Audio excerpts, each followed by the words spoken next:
What's up, YTPC? Uncle Willie coming to you this Friday from the Mobile Lounge. Just got back from Boswell's a little while ago. Stocked up on quite a few cigars. I've been pulling the stickers off of them. I don't know why they do it. I love buying cigars from them because they're well humidified. They're in a good place. Everything about it is great except for they put the price tag. They do the stamp thing and put it on every cigar. So right there tells me that they have handled every cigar. So if you're going to pick up the cigar and put the price tag on it, why not put it on the bottom? Then put a price tag on the box and saying how much it is per cigar. Instead of each one, you got the price of it on the top. With somebody like me, I like to put my cigars in my humidor and display them because I got a big cabinet humidor that's got a glass front, and I don't want it to look like they're for sale. When somebody comes over, they'll see, you know, $7, $13.50. You know, if I offer somebody a cigar, they reach in their pocket and be like, what do I owe you? Not really, but that's the way I feel. I just wish they didn't put the price tag on top of the cigars. I digress. So I picked up a couple tobaccos. And then, of course, I told you the cigars. I grabbed 25 cigars. And some butane. Almost bought a new lighter, but I'm like, God, man, I already got 1,000 of them. I mean, you know, I got a drawer full of them.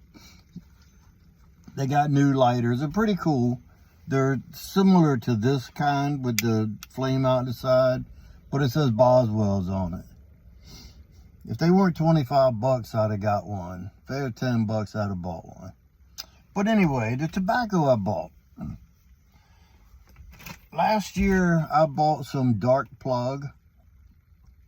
And I only got 1 ounce of it because I was still back and forth with Galwith and Hogarth, not knowing the difference of Lakelands and whatnot.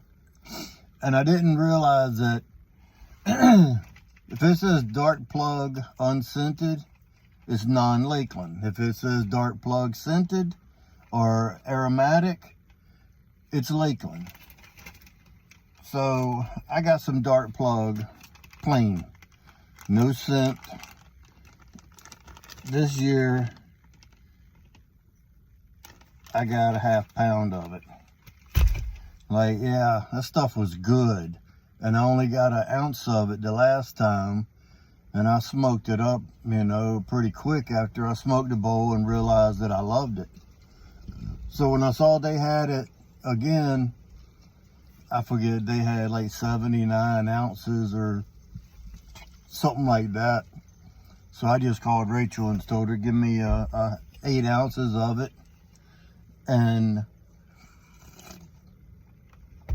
I got another new one that I'd been avoiding it. And then I saw 13 Pipes smoking it the other day. His was called Black Cavendish, I think. Either dark Cavendish or black Cavendish. And he said it was rather good. And it was not Lakeland. Said it had a smoky aroma and flavor and everything. And more or less, it was a sleeper. He had never tried it, and somebody gifted it to him, and he enjoyed it. So I was like, I asked him if the dark Virginia Cavendish, did he think that would be the same thing? And from the sounds of it, we both agreed that it probably is. It's just labeled different for the U.S. market. So I grabbed 2 ounces of the dark Virginia Cavendish. Now, my first thought when I think of Cavendish, I think aromatic. You always see with aromatics, usually one of the ingredients is black Cavendish. You always think of goopy,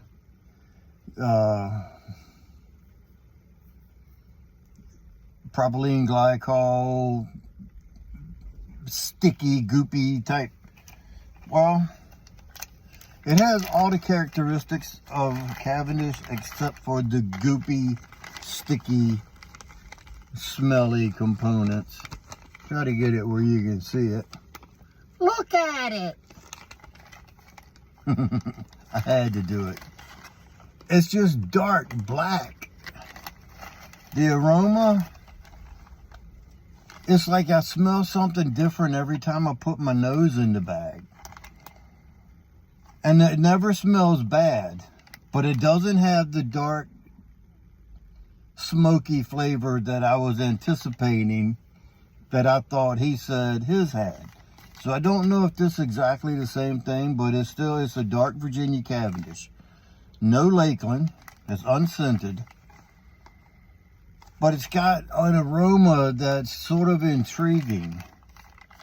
It doesn't put you off, but it doesn't make you go like, wow, I want to smoke it. It's just got a pleasant, sweet, it's hard to describe. I don't think I've smelt anything like this before in a tobacco. And once I smelt it and everything, I was like, you know what, this would probably be a good blending component. And it's not going to add the sweetness of a black Cavendish that's been, you know, sugared and goopied and whatever they do to it to make it like that. So I saw he blended some of this, 3 equal parts of this, black bogey, and I think he said dark perique. We don't have dark perique from Gallatin Hogarth over here. So I'm going to end up mixing some of this with the dark sliced, which is the black bogey, but it's just sliced up. It's not in the rope form. So I packed the bowl up, and I've been smoking on it. This is my little Rattrays. This Outlaw line. It's just a little devil ants. I guess that's what it's called. Nice flame, small little saddle bit, 9mm filter. So I put a Savinelli Balsa system filter in it, and I've smoked probably, I won't say a quarter of it yet. I haven't tamped it because I didn't have that part ready.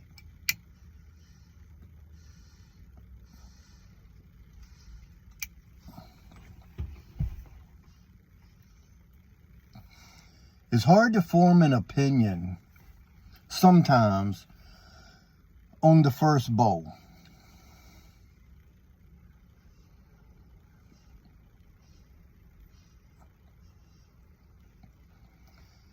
At times, I get almost a soapy taste in the background as I'm drawing on the pipe.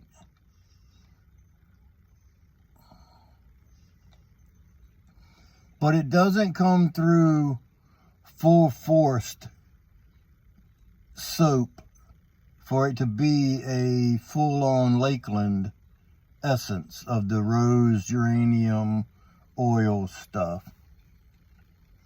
The bag note detects no sign of a perfume of any sort, no hand soap, no nothing.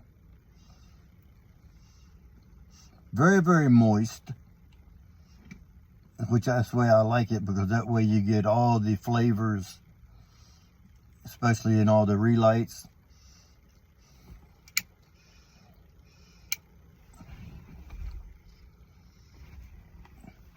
I think I'm going to add some 50-50 with the black sliced.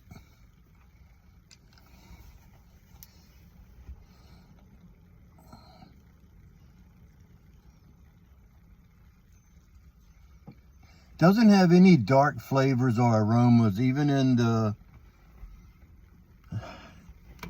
trying to get the room note in it, I can't tell. I'm going to say it's probably not offensive because I don't really smell anything.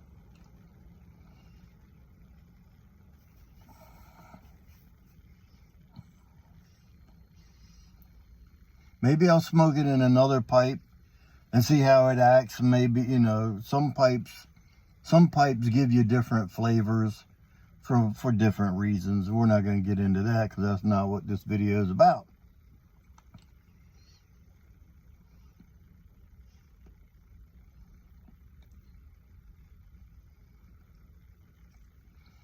Almost get a soap background.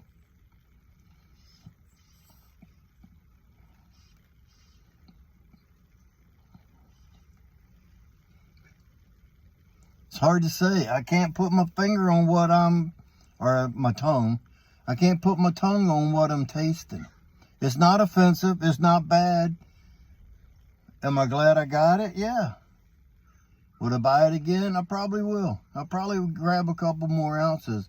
This stays available a lot longer. It's just like I was saying with the Navy flake. This stays available a lot longer after everything's gone than, say, the 1792 flake.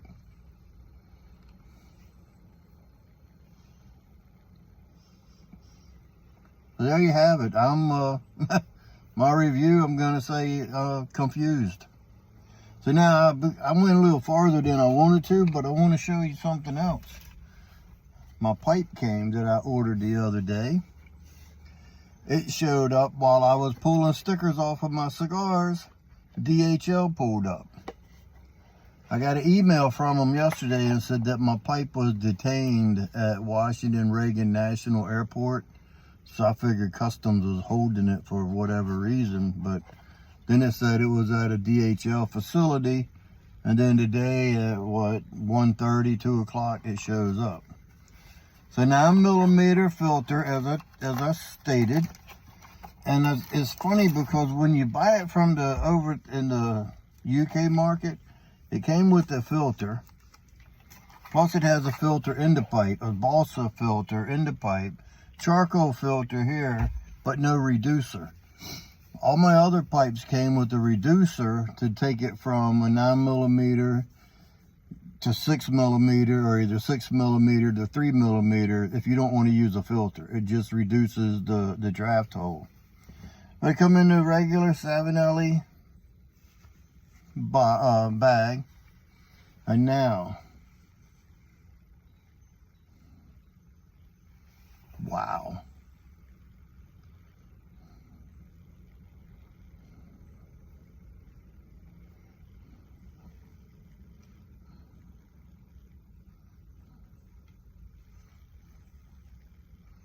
A 510 KS Bulldog. Look at that grain. Look at that stem.